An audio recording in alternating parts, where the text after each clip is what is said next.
Fantastic. Thank you, Joe. Good morning to you, Drew Gulak, WWE Cruiserweight Champion. How are you doing today? I'm feeling great. Thank you very much. I'm the Cruiserweight Champion, so, I'm extra peppy today. Makes sense. All the sense in the world. Hey, big weekend coming up for WWE and for you. You're from Philadelphia, right? You're a Philadelphia guy? I am a homegrown Philadelphia boy, yes. So have you got any family or friends coming to see you at either of the events this weekend, Extreme Rules or the Evolve 10th Anniversary Extravaganza? It's really cool, man. I've never had more people ask me about shows, wanting to come out and show their support. So I think there's going to be a lot of Gulak family and friends in the house, whether it's at the 2300 Arena at Evolve or at the Wells Fargo for Extreme Rules. Do you have any memories of going to wrestling events when you were growing up, when you were younger in the Philadelphia area?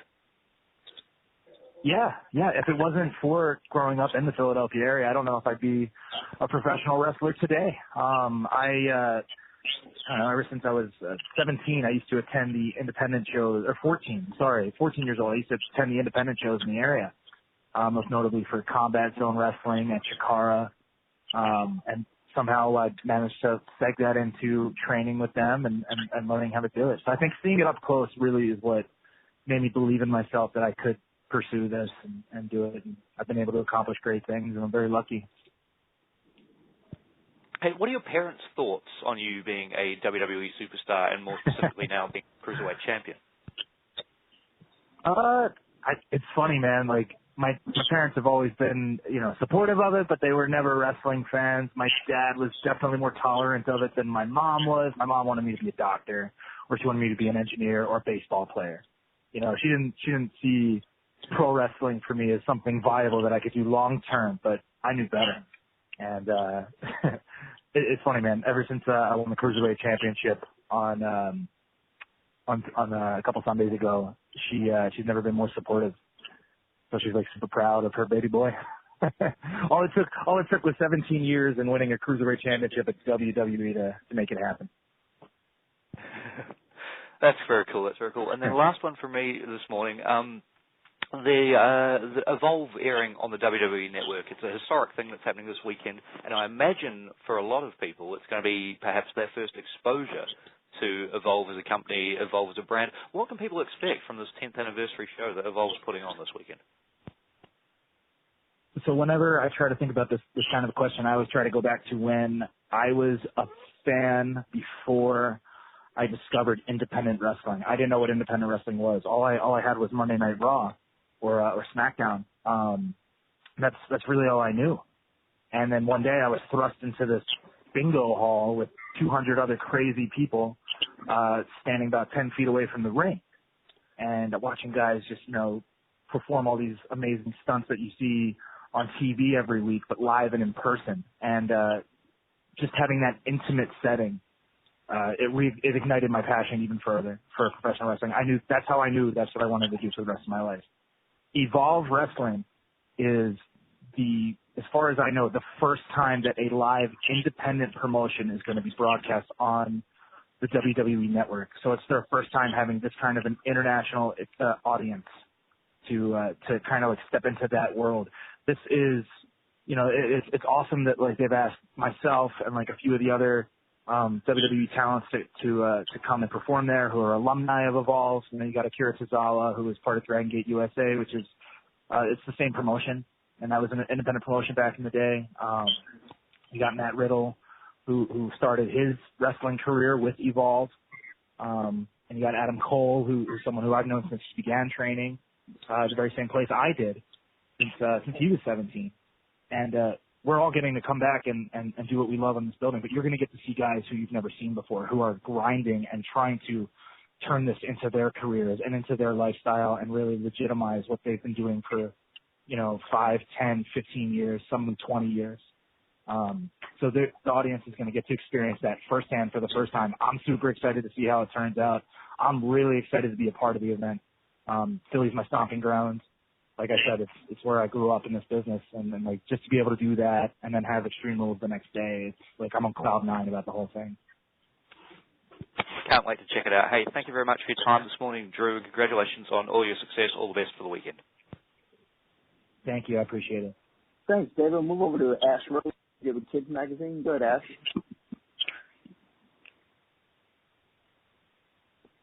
Oh, Ash, you disconnected in on me?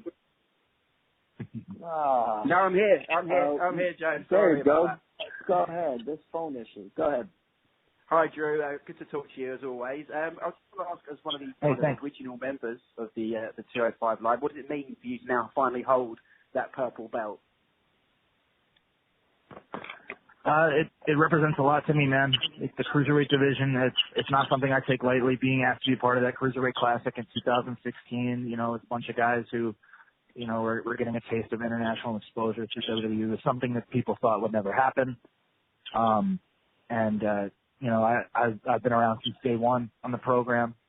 Of course, I was honored at the time to be even selected, but I know how good I am, and I know what I bring to the table and how it's unique and different from anything else in the world. To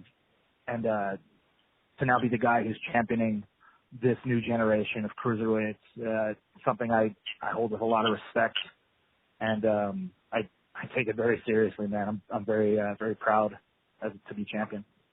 You definitely deserve it as well. You've been one of my favourite characters from 205 Live. You mentioned the Cruiserweight Classic there as well.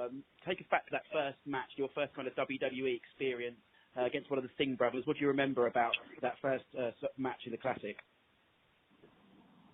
Let's see, what do I remember from that? I remember being impressed with how cool Full Sail was of a venue. It's the home base for the Performance Center down there in Orlando, and they have a partnership with Full Sail University, which is run right out of the school. So they get to test out all the new technology and stuff. It's a really cool little sandbox of environment. That's something I'd never been in, from 15 years on the independent scene. It's always been do it yourself wrestling rings and, people who may not necessarily know how to operate a camera or filling in that day to run camera or commentary, whatever it is, and to be actually brought in under that polished of a scenario, it just meant the world to me, and it still does to this day. And finally, from me, if you could bring anyone in across from the Raw or SmackDown rosters, obviously we've got a wild card Raw at the moment, who could fit into 205 Live, who would you like to face? I'd like to see Brock Lesnar cut a bunch of weight and join 205 Live, because I think it'd be cool to see how small he would be at the time. And then we could really see who he's made of. Brilliant. Yeah, I'd like to see that too. Thanks very much, Drew. Look forward to the match on Sunday. Thank you. I appreciate it. We can go over to Federico. You can go ahead, Federico.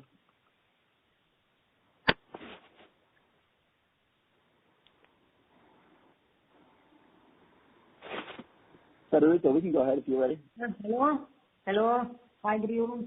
Go ahead. My first question is, at Extreme Rules, you will face Tony Nese. Which is the best quality of your opponent? Did you get that? It was echoey. Yeah, it was hard for me to hear.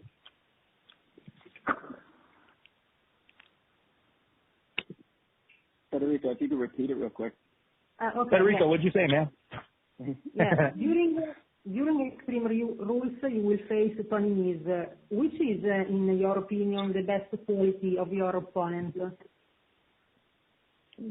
Joe, can you get that for me? No, I can't get it. Federico, if you want, because your line sounds really muffled, if you want to email it to me, or a couple of questions that Gazetta dello Sport to have, I could just ask them, because it sounds like your line's messed up. So Mirko, we'll stay in Italy. Mirko, if you can go ahead. Okay. Hi, Bill. How are you? Hi, I'm good, thanks. How are you? I'm fine, thank you. So my first question is, at Stomping Ground, you won the Cruiserweight Championship, your first WWE title. What did you feel after the victory? I felt after the first victory of, my first title win, let me see. I got to go back to that moment. I felt relief. It's something that I never thought would happen until I got more confident with my abilities, and then it happened. And I'm always about the journey. I'm not about the destination. So, I was never rushing to get to that point. And it happened. And it's a huge accomplishment and a huge milestone in my career, something I'll look back on forever and be proud of. Okay.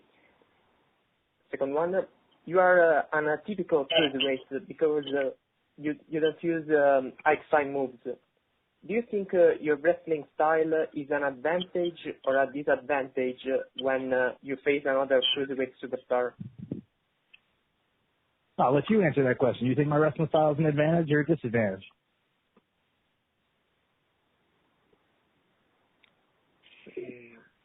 Sorry, can you repeat this?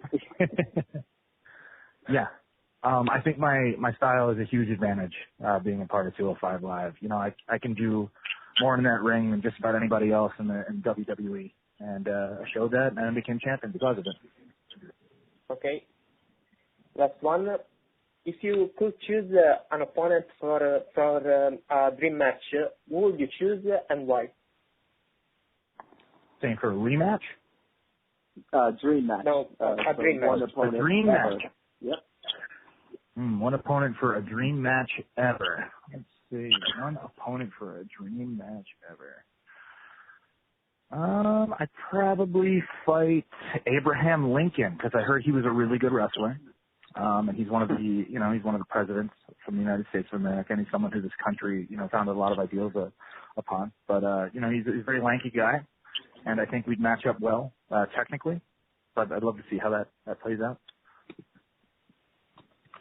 Okay, I'm done. Thanks for your time, Drew, and good luck for Extreme Duel. Thank you very much. I appreciate it. Thanks, Mirko. We'll move over to Sports Peter. Go ahead. Hello. Hey, Drew. How's it going? Greetings from India.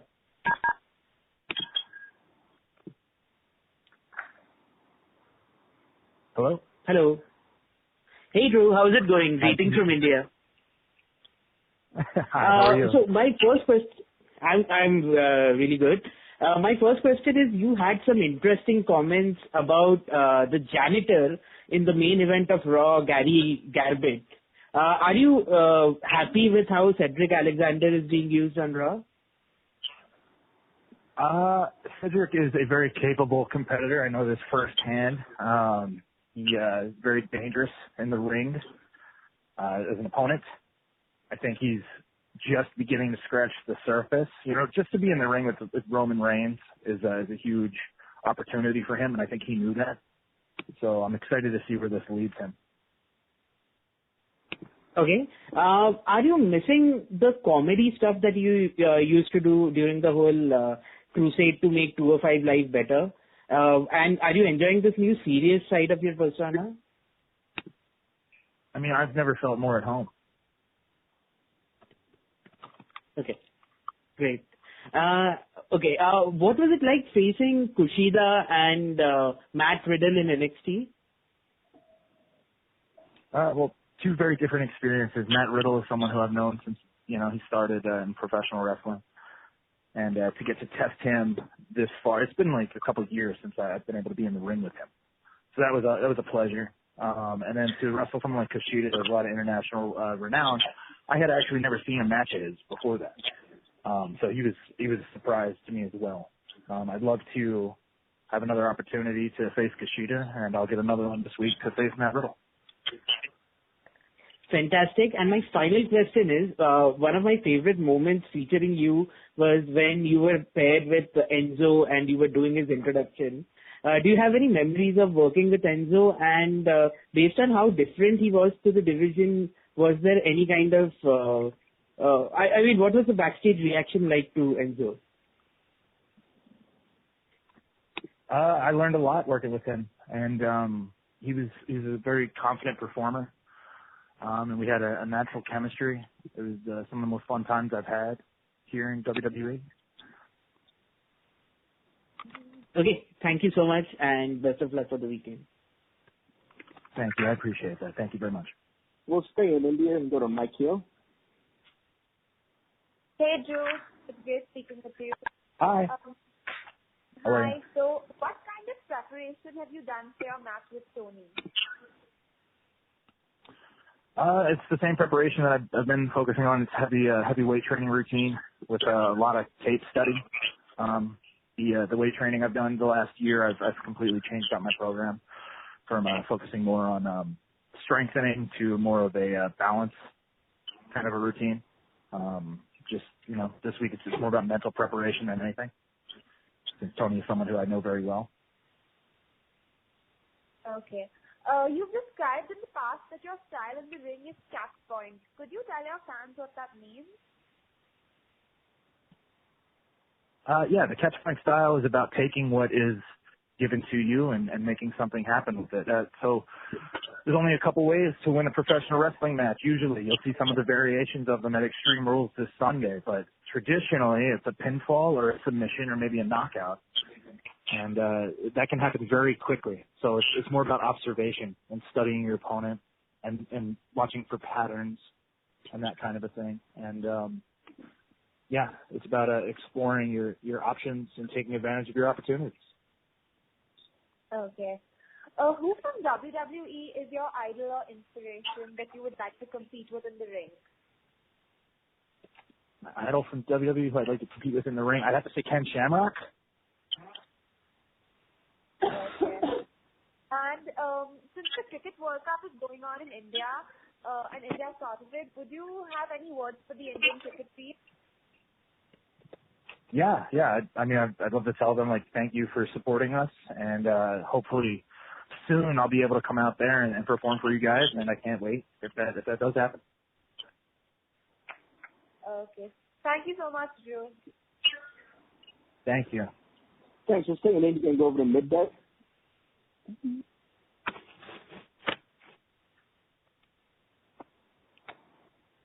Or won't we? Deacon Chronicle? Hey, Drew. How are you doing? Hello. Hi, Drew. Greetings from India. How are you doing today? Hi. I'm good, thank you. How are you? I'm good. So my first question to you would be, jumping to the past into 2017. So you started this no-fly zone campaign to actually promote traditional wrestling. Do you think that movement brought about substantial change to the WWE roster? If it has, it probably won't be realized for some time. I think my heart was in the right place, but I was too focused on what other people were doing and not enough on what I was doing. And once I just made that switch, I was able to find my way to the Cruiserweight Championship. All right. Coming to this weekend, so, you will be facing your friend turned rival Tony Nese, and this won't be the first time you're facing him. So are you prepared to defend your title, and will there be any strategies of his you'll be wary of? I've never been more prepared in my life to defend anything. This is my first title defense in WWE. I'm in front of my hometown crowd in Philadelphia. I'm facing someone who I know very, very well. And I think right now I'm recognizing some delusion from his camp. So I'm going to take full advantage of that. All right. So today itself, you tweeted something about Rey Mysterio that could have hinted towards his presence in 205 Live. So do you have anything to comment on that situation? You know what? I was in Raw last night, and I was happy to see Rey Mysterio. He's a former Cruiserweight champion. When I say that we're the new generation of cruiserweights, he is the previous generation. Him, Eddie Guerrero, Dean Malenko, Chris Jericho, wrestlers of that caliber who we are compared to. So to see him come back and get dismantled by Bobby Lashley, I think it was a misstep on his part. I think he came back too soon from injury, and I expect better of someone like him with his legacy. All right. Your views in India and the Indian talent on the WWE roster. Sorry, can you repeat that one more time? So what are your views on the Indian talent on the WWE roster? let's see, we have some great Indian talent on the WWE roster right now. We got the Sunil brothers, the Singh brothers, Sunil and Samir, and we have Jinder Mahal, who's a favorite of mine, and then we have Kavita Devi, who's training down at the Performance Center right now. She is an amazing talent. I actually get to coach with her down there when I am in Orlando. So it's awesome to see the talent expand, and Jeet as well is very, very good. I've wrestled him at the NXT events, Jeet Rama, and he's super talented. I can't wait for the world to see more of him. But it looks like WWE is just growing internationally, and for it to be more prevalent in India, which is a place that has fantastic wrestling history, is awesome, especially for someone like me who is a big fan of the grappling. All right. So one last fun question for you. What would you be if not a wrestler? If I wasn't a wrestler, that's a hard question for us. You know that? Like, our passion is so ingrained into our core. But I'd probably wind up being a teacher. I'm a skilled coach. Outside of this, I was a swimming instructor for a lot of my time on the independent wrestling scene, as well as being a wrestling trainer. So I could definitely see myself being a teacher. All right, that will be all from me. Drew, have good luck for the weekend. Hope you will defend your title. Thank you very much. We'll go over to Elva. You can go ahead, Elva. Hi, Drew. Hi. Who is your favorite wrestling legend of all time? Who's my favorite? I'm sorry, what was the question? Yeah. Who is your favorite wrestling legend of all time? Wrestling legend of all time? Yeah. Favorite wrestling legend of all time? Let me think. Legend. So many legends. I would say, when I was little, I loved Macho Man Randy Savage. Mm-hmm. I would run around dressed up as him and do his voice. He has such an iconic voice. But I mean, like that was an era of wrestling that that connected with a huge generation of people, and I think it was largely due to those inflated characters, Macho Man and Hulk Hogan and all that stuff.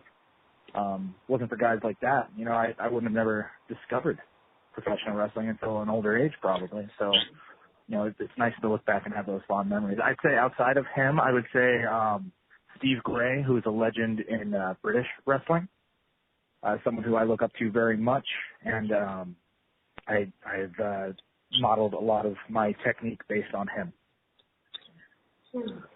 And who do you see as the next challenger for your title after you beat Tony Nese this Sunday? That's a hard question because I look around the 205 Live roster and I don't see too many people who are worthy of a championship title match right now. I don't know. Like you have a lot of skilled guys, but I don't think that their hearts are in the right place to kind of challenge for a championship. And also, I don't want to look past Tony Nese. He's my next opponent, and that's really who I've been focusing on. Okay, thank you so much. Thank you. Thanks, Elva. We'll move over to, let's go with Joey Mills at Sports Bible. Okay. Hi, Drew. How are you doing? Hey, good, thanks. How you doing? Yeah, very good, thank you. Now, first of all, you've finally reached the top of the mountain on 205 Live, reigning as the Cruiserweight champion. Do you see yourself stepping up to regularly compete as a heavyweight at any point? I would absolutely not be opposed to competing outside of my weight class. I'm no stranger to that. Like I said, I've been wrestling for a long time, and I've fought people well over 400 pounds before, so that's not a problem for me. Right now, it's nice to kind of have your weight class and be focused on that, and it's a very different skill set to focus on. I think right now the focus is on defending the mountain and then growing the mountain. And how did it feel to have Seth Rollins come out on Twitter and publicly endorse the triple threat match where you won the title at Stomping Grounds? He came out and had some really kind words for the match you guys put on. Yeah, it's it's nice. It's nice that he's watching. He's the champion. He should be watching. I think he's right. I think we do have the hardest fought bouts time and time again, and the WWE universe is starting to take notice of that.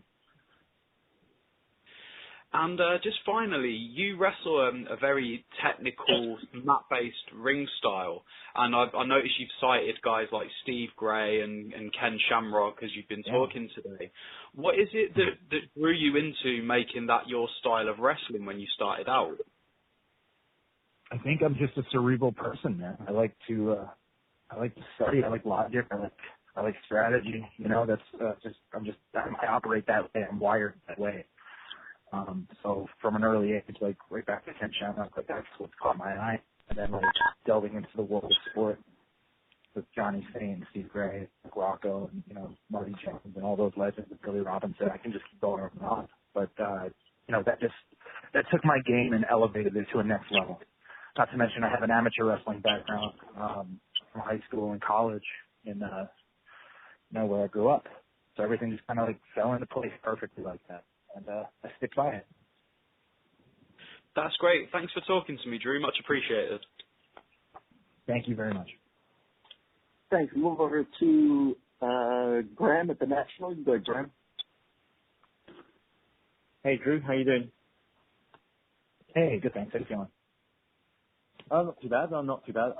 First question. I know it was mentioned earlier on about your best at 205 live time on 205. But I actually loved this sort of character and but it was a lot of fun, not just to sort of on the show, but also on social media, on Instagram a bit. So I was just wondering how much a part of that you had to play and how much you enjoyed sort of having some fun away from the ring with it.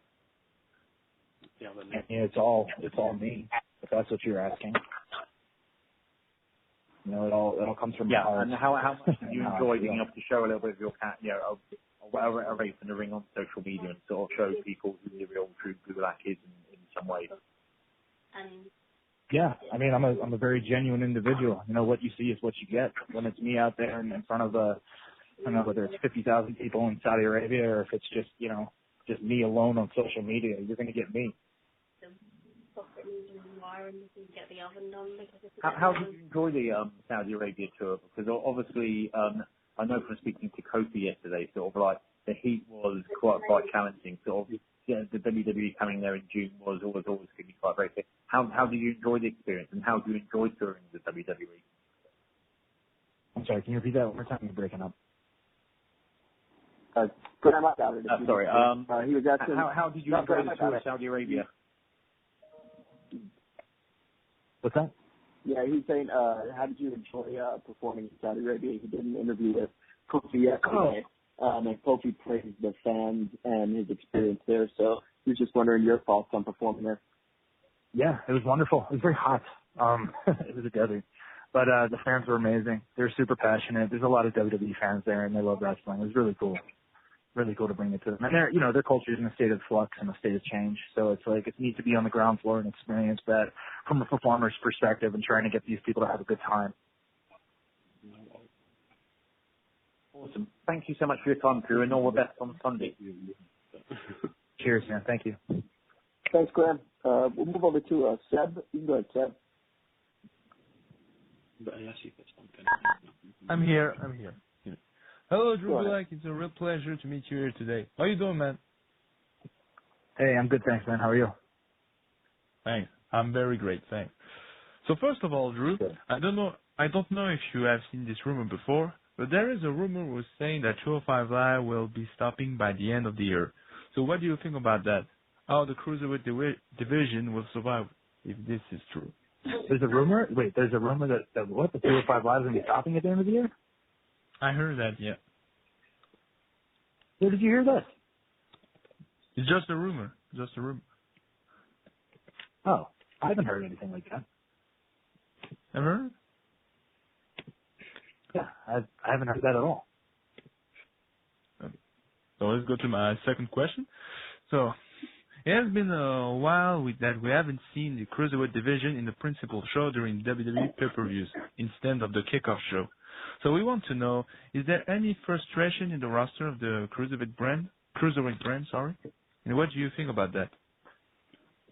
So when you talk about the cruiserweight division, and I kind of touched on this earlier, you're talking about a group of guys who have basically crawled from the very bottom of sports entertainment and made their way to where they are now. I don't think you'll find a group of harder fighters in the company. That said, no, not at all. There's no frustration. You give us a job, and we'll go out there and do it. Doesn't matter when it's going to be. And our goal is just to push each other and create that level of competition that you won't see anywhere else. Major show.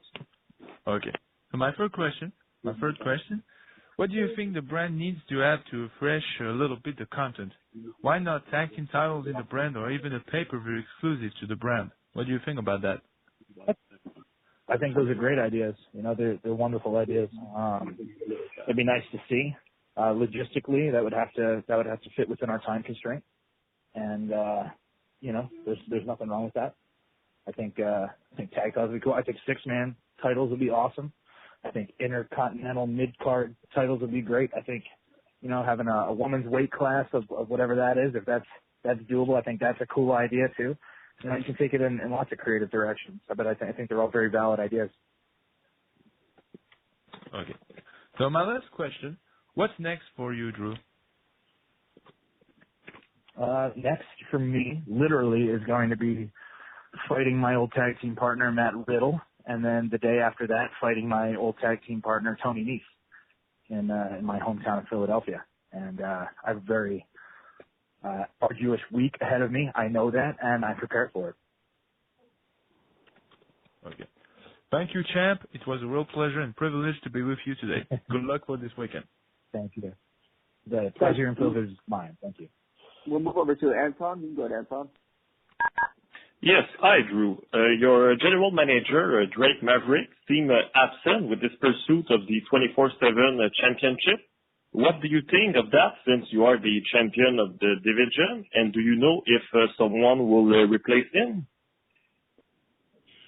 I don't know if someone's going to replace him, but I know this. I know a year and a couple months ago, he was telling me to stop goofing off and take it more seriously. And now I get to watch him parading around backstage, dressed up as whatever he wants to dress up that week, just because he feels like it. So, yeah, I have my feelings about it, and I'm just kind of dealing with it as a professional. Okay. And since you are the best technical wrestler and the champion of 205 Live, what is the best quality to have if you start wrestling?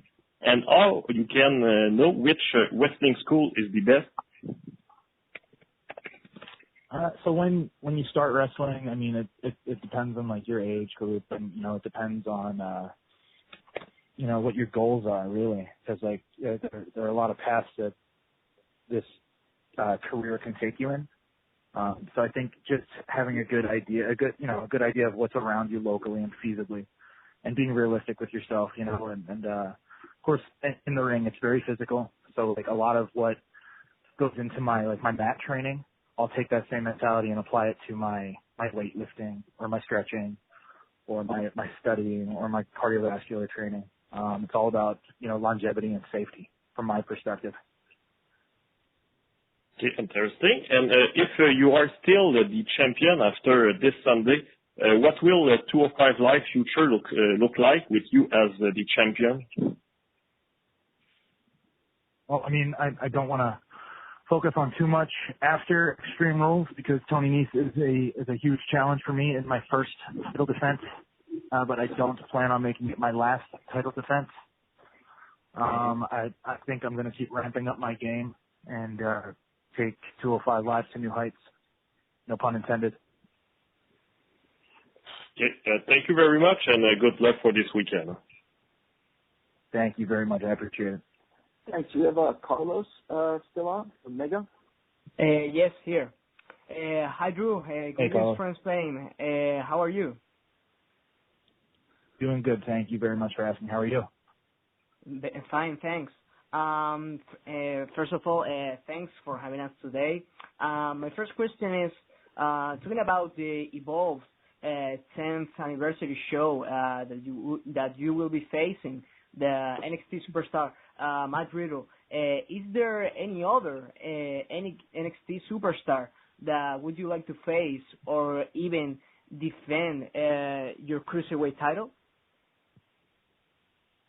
I mean, there's a myriad of NXT wrestlers who are superstars who I want to test myself against for sure. Off the top of my head, I'll just name a couple. I think Arturo Ruiz is very impressive. I think he's got a bright future ahead of him. I'd like to face him at some point, if that's possible. And let me see, who else is the thing? Oh, I want a rematch against Rick Boogs. Yeah, that guy just annoys me. Okay. You're facing Tony Nese this Sunday at the WWE Extreme Rules pay-per-view for the Cruiserweight title. We know that it's a very tough opponent. Which is the toughest opponent that you have faced in a WWE ring? Toughest opponent I faced in WWE ring is myself. That's a true answer right there. Myself. I get like I said before, I'm a very logistical, cerebral wrestler. So like all the time, I'm in my own head, trying to strategize. And I think I had to let go of that a little bit to kind of get to where I am now. And once I did that, I made the switch, and I'm now the Cruiserweight champion because of that mind state. Everyone is a very tough wrestler who I face. Like, make no doubt about that. But the toughest opponent is still the one who's looking you in the mirror every morning. Okay. Do you think that if your match at WWE Stomping Grounds hadn't been on the kickoff show, you would have had the same time to wrestle? Oh, I have no idea. I don't think it made a difference to me. Yes. Next month is WWE's biggest party of the summer, SummerSlam. If you had to choose one match of all the great ones that have taken place at the event, which one would be your favorite? Be my favorite SummerSlam match? Yes. I'd say, well, when I was little, when I was a young Drew Gulak, I used to have magazines that had advertisements. It was usually video game magazines like Nintendo Power. And they always had ads in there for the pay-per-views coming up. And the one that I remember most vividly was Undertaker versus Undertaker at SummerSlam. Yes. And in October, also talking about video games, 2K Games will release the new WWE 2K20 game. And we haven't got any clue about how it's going to be. What do you expect from the game? I expect it to be just as high quality as the last one. 2K19 opened up a whole thing with career mode, and it was very highly praised. And I'm excited to see how it translates over into 2020. It seems like every year they just get better. So that's a good thing. Okay, thank you so much, Drew, and good luck Sunday. Thanks, man. I appreciate it. Is there anybody that I missed? All right, don't hang up on me. Federica, are you still on the line? Because I didn't get an email with the questions. All right, you want to try again, and I'll try and see if I can listen in on this? Okay, let's try again. I don't know if you can hear me, Drew. Yeah, I can kind of hear you. Can you hear me? Okay.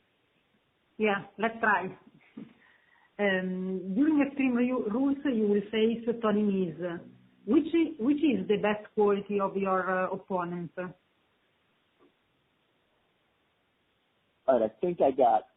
You got to face Tony Nese. Tony Nese at Extreme Rules. What do you think of your opponent? Oh, okay.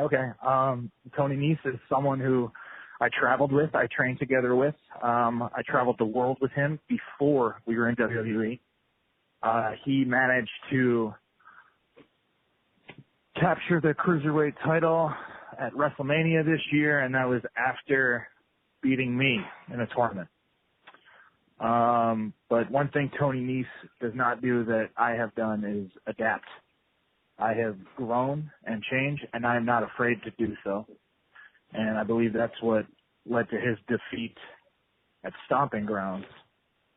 So if he's still not willing to make those changes, I'm going to expose him.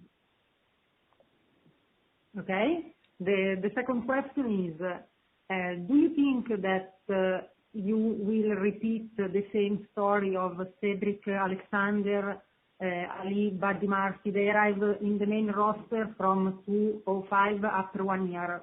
What about you? What about me? I'm the Cruiserweight champion. Okay. And you hope to arrive in the main roster soon? Well, I mean, technically 205 Live is the main roster. But right now my competition is solely focused on 205 Live or other cruiserweights or anyone under the weight limit who wants to challenge me. So if you're saying if guys like AJ Styles or Seth Rollins or Daniel Bryan or Finn Balor want to step up to the plate, they're willing to take a swing. Okay. Thank you very much, and good luck. Thank you. Appreciate it. Glad we got those in. Was there anybody else that I missed? Or?